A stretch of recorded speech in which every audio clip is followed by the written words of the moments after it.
Recorder found in Texas plane crash. Some victims identified.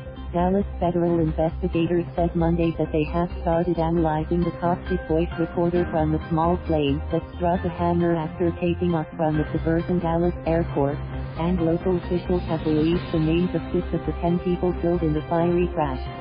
2 crew members and 8 passengers died when the Beechcraft BE-350 King Air crashed into the unoccupied building Sunday morning at Addison Municipal Airport, north of Dallas.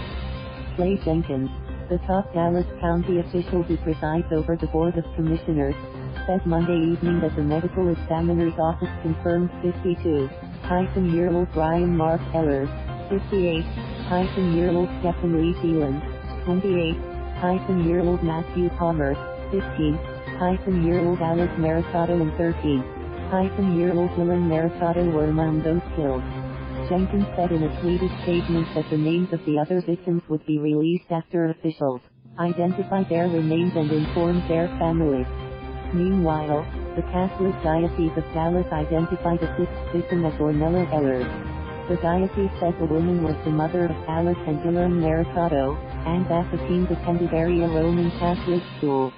It said Brian Ellard was the team's stepfather. The plane was scheduled to fly to St. Petersburg, Florida. Witnesses and local authorities said the aircraft struggled to gain altitude and veered into the hangar not far from the busy commercial strip and densely populated residential neighborhood. National Transportation Safety Board officials said at a news conference Monday afternoon that the cockpit voice recorder was being analyzed at the board's laboratory in Washington. Comments between pilots and background noise from recorders sometimes helped investigators understand what went wrong. The private plane was not required to have a flight data recorder, a device that tracks the performance of virtually every system on board. The fire was so intense that investigators only know that the landing wheels were still in their down position when the plane struck the hangar. The rest of the craft was destroyed.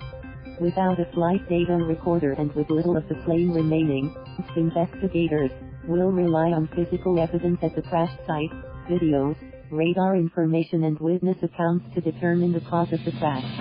It has been doing accident analysis for a very long time, and usually we can get pretty close, said Board Vice Chairman Bruce Landsberg. Todd DeSimone, the general manager of Chicago-based jet charter company Planemasters, said Monday that he sold the plane to a company based in Addison called EE Operations. No one has responded to a message left at a phone number associated with EE Operations. The company's agent in Delaware, where EE Operations is registered, said it would forward a request for comment. Federal Aviation Administration records list an Addison business address for the company. A receptionist at the building said through an intercom that she could not comment on the crash and declined to let a reporter inside Monday afternoon. The twin-engine plane's tail number, M511EX, was registered in April, FAA spokesman Lynn Lunsford said Monday. The FAA registry confirmed that the plane was registered to EE Operations. The pilots used the plane's previous tail number in radio communications Sunday and for the flight plan, said Lunsford, who added that questions about why they were using the old number would be addressed in the investigation. Edward Martell, a spokesman for the town of Addison, said the plane was taking off at the south end of the airport and had just lifted off the runway when it veered left, dropped its left wing and went into the hangar. David Snell, who was getting ready to fly from Addison with a friend Sunday morning, told that the plane didn't sound right on takeoff. It looked like it was clearly reduced power. I didn't know if it was on purpose or not, but then, when the plane started to veer to the left, you could tell it couldn't climb. My friend and I looked at each other and we're like, oh my god.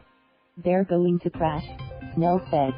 Air traffic control tower audio from around the time of the crash does not capture any pilot indicating an emergency or trouble with the plane.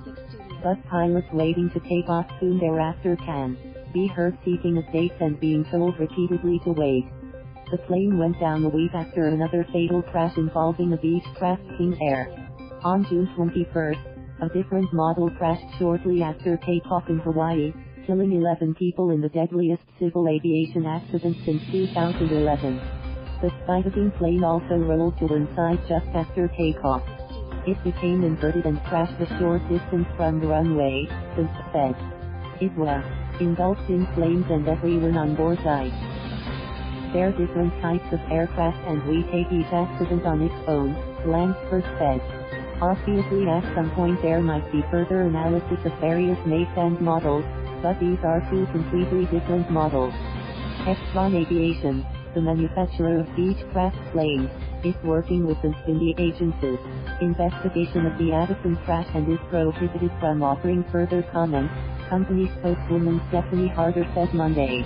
Lunsford, the FAA spokesman, said it's still too early to draw any conclusions about any apparent similarities between this accident and any others. While officials said they were examining records for the pilots involved in the Texas crash and the plane's maintenance, they did not give any information on either. The plane was 2 years old and would have undergone 2 annual inspections, Landsberg said. /E. Thank you for watching. Please subscribe.